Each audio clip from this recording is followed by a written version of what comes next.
We all know that time is the most valuable currency that we have. You have 168 hours in a week.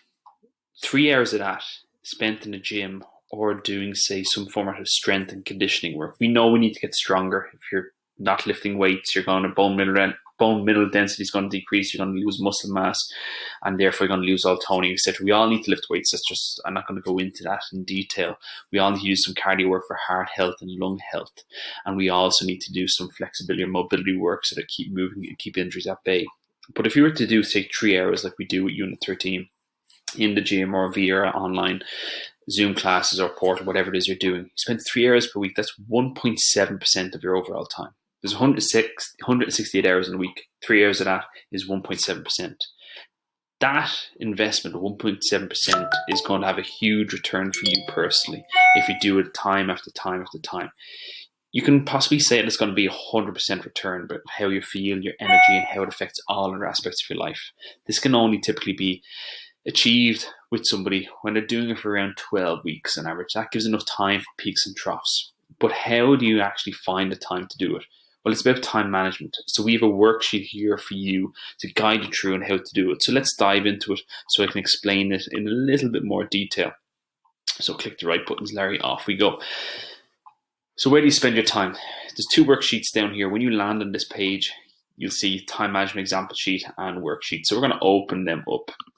So firstly, here's an example of a sheet. So time being the most valuable asset that you have. Manage your time, and how you spend it is how you will yield your results.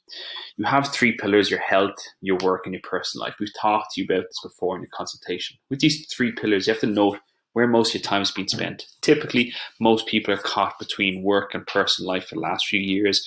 Work being developing a career, personal life, raising a family, getting a house together. They've been high priority. So now they're missing that chapter or that other pillar of their health. But how do you balance it all? It's about looking at things in a macro view. So look at things typically on a yearly, monthly, weekly. We're going to look at it on a weekly basis here for the sake of time. So here, typical working week. This is an example that I've used for myself and drawn up. Now, it's not perfect, but it still does allow me to kind of have some structure. But how do we get to that point? The way to get to this point is use this worksheet firstly. You're going to use this worksheet twice. You're going to write down exactly what you're currently doing, Monday through to Friday, Saturday, Sunday, exactly what you're doing, even if it's 9:30 p.m. and that's only when you're cracking open a bottle of wine, a second bottle of wine on a Sunday. But you're going to use this worksheet and currently write down everything that you're doing. Once you've written it down, doing what you're doing, you can then start seeing where you're spending a majority of your time. You can then highlight with a highlighter all those things you're doing, which are non-negotiable, which are high priority. High priority is spending time with kids. High priority is the high priority items that you need to do for work. High priority things like shopping, eating. There's other things, and it's about categorizing these things as well. So non-negotiables, and then low priority. Low priority is watching things on Netflix. Low priority is spending 3 hours, 3 hours midweek talking on the phone to family and friends. Maybe you can save that for the weekend. But about categorizing it. So from doing that, then you might need to do this 2 or 3 times. Use this sheet, print 3 copies of it. Second thing then that you need to do is start coming up with an actual plan. This is what my plan looks like. Essentially on Monday, I just want to get cracking into the day personally. I don't know about you, so I always coffee, open up, start my emails, go through them, plan out my week.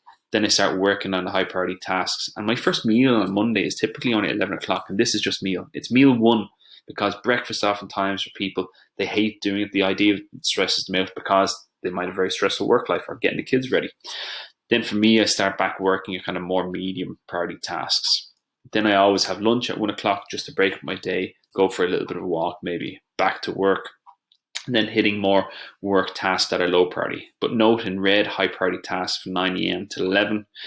Then I have medium priority tasks through to 3 o'clock. And then low priority, maybe get myself ready for the next day. Then here, planning work for tomorrow. As I said, that's high priority, non-negotiable. And then I might be traveling home from work, listening to a bit of a podcast, ticking that box. Then I get home, it's family time, got to zone in on the family. Then a bit of training that evening, and then maybe friends or a call or chill out watching Netflix and prep food the next day. Then Tuesday rolls around. For me personally, Tuesday morning I want to train, get out of the way because of a big day ahead. I have my meal then after training, my first meal, and then I continue out through my day. And again, you can notice these patterns. Again, my meal one is a little bit earlier in the day because I spent some time training earlier in the morning. So you can kind of see these patterns as I go through. And then it comes towards the weekend where there we go, something to look forward to, my takeaway. Maybe you're in a pandemic like we are right now, or hopefully you're not, and you might have scheduled a very nice meal for Friday night or Saturday. And it's important to put that in, have something to look forward to. But then it comes to the weekend, Saturday, another key day. My key days are Monday, Tuesday, Saturday, because it sets me into the week. Saturday, meal one, 8:30, wake up, a light meal, and then I train. Just to tick the box, make me feel really good going into the weekend. Then meal two, and then I have my evening time where I might meet friends, maybe on Zoom or whatever it is. And then finally that moves me into my Sunday where I might plan my shopping list, plan my meals for the following week, and go for a food shop. Now this takes months, weeks, months, sometimes years for people to get to, and that's okay. And then sometimes spanners are thrown in the works and you don't get to it. But always come back to this template. Write down everything you're currently doing. Use your Google Calendar. That's what we use for ourselves, our coaches to plan our hectic schedules. And keep doing it. Do first draft, second draft, but make sure you get the highlighter out. And in red, that high priority should be those 3 training sessions where you can train the gym, train the gym, train the gym, whatever it is. So take that, guys, use it, and just remember that 3 hours of training per week, it's 1.7% of your time. You'll notice there in my file, training in the gym happens first thing in the morning because it's out of the way, involves a bit of traveling. But the main reason we see clients failing is because they don't prioritize their time, or they've spent years doing other tasks or overspending times in areas such as work and family and sometimes partying, as I said. And this is totally normal as well. But remember, when you do neglect and you overspend your time in different areas, it's time to reevaluate everything. And the final kind of take-home point is I personally can guarantee you're going to feel a lot better if you actually do this, and do this on a religious basis, looking at how you're spending your time. You're going to feel double the amount of return on it because you're more energy, better movement is going to affect you in other aspects of your life. If you don't have your health, you don't have anything. And really think about that. Again, our health is something that we ignore until it's oftentimes, I hate to say it, until a little bit too late. So don't do that. Don't fall into the trap. 3 hours per week, make it non-negotiable.